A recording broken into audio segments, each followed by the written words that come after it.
Frank. Face to face. Face to face. Welcome to another edition of Face to Face with Frank Gerace. And today we have a really special show for you. If you've been watching the show for the countless years that I've been on air, you know how much I love fractal geometry. And today we have an expert just to talk about that. Now I would like to introduce an expert on fractal geometry, straight from New Jersey, Mr. Dante Maglio. Yeah, Dante. There it is. Welcome to Face to Face. So Dante, something that's been on my mind for a while now. Fractal geometry. Where did it all start? Well, you could kind of point the finger at many people for starting fractal geometry back in the 17th century. One of my favorites is Helge von Koch. I hope I'm pronouncing that right. You know, Swedish people. But you have the Koch snowflake down here, bottom right. That would be the Koch snowflake. Make sure my viewers can see it. And that is pretty much, you know, he kind of started off. But fractal geometry, it's all about this man. Benoit Mendelbrot. Mendelbrot. That's right. He's the person that coined the term fractal, actually. It's a fun fact. Coined the term. First one to use it. And he is actually the father of fractal geometry. He actually just recently died not too many years ago, I think 2 years ago, 2010. May he rest in peace. But this man and his Mendelbrot set, which is right above him, resting here, is who to thank for fractal geometry. Let's give it up for Mendelbrot. Yeah. Man, the myth, the legend. So, Dante, I have a question. I'm looking at this board here, and I want to know, what's all this jazz about this iteration stuff? It's actually iteration, I'm sorry. Iteration, I apologize. It's okay, buddy. It's okay. And iteration is actually something that Mendelbrot used with his Mendelbrot set. And it's pretty much, he used x squared plus 1. I use x squared minus 1 here, just, you know, trying to show an example. Let's just say you put in a number for x. Just say 3, because we have Allen option up there, number 3. So you do 3 squared is 9. Minus 1 is, you get an answer of 8. Mendelbrot said whatever answer you get, let's say however large it is, you put it back into the original equation to get a larger answer. Now Mendelbrot was saying that if you keep on doing that, you get something larger on the same scale. You just keep getting, you know, on the same scale, but it gets progressively larger. And that's one of the things about fractals. Now let me just point out a nice definition of fractals really quick before we go any further.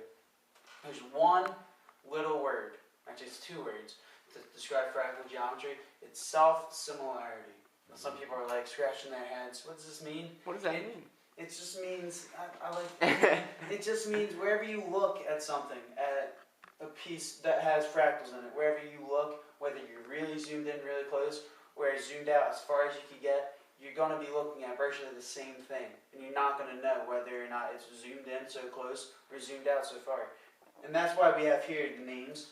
Yes, I do see this. I was actually going to question you about this. This is for you, Frank. What is that? It's touching my heart. This is Frank's name, F-R-A-N-K, spelled out with Frank all in the letters. Wow.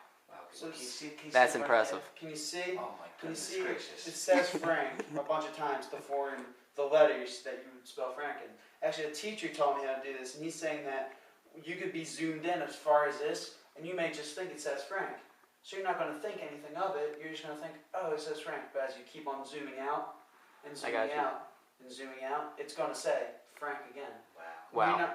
And you're not going to know whether you're looking at it really zoomed in or really zoomed out. Same thing up here with Joe. That's me. That's a member in our audience. We're going to bring him on a little later. But see, if you're looking at Joe, you're not going to know whether you're zoomed in or zoomed out. And same thing with the snowflake. And that's really what fractals comes down to. Self-similarity. That's impressive. You're a fractal, everybody. Alright, and now I'd like to take this time to take a couple questions from our audience. Yeah, I got you. Hold up. I got a question.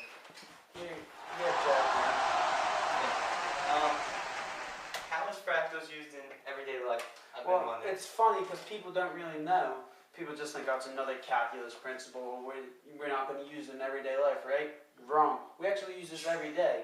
Music, how music is written, that's sometimes a fractal. You know, paintings, when people make paintings out of shapes and stuff, they use fractals to make their paintings. Architects use it a lot in order to make their buildings. They use the same shapes or similar shapes in with each other.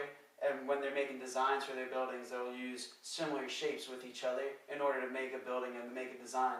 And one of my favorites, actually, Mendelbrot actually pointed this out in the 1970s, is that stock market prices, however high or low they may be and how it fluctuates, can be described as a fractal, because it might go up a lot and then go down, you know, to the same similarity point, where stock market prices can be explained by using iteration and this principle of using this math equation to figure out how large or small something is. Huh.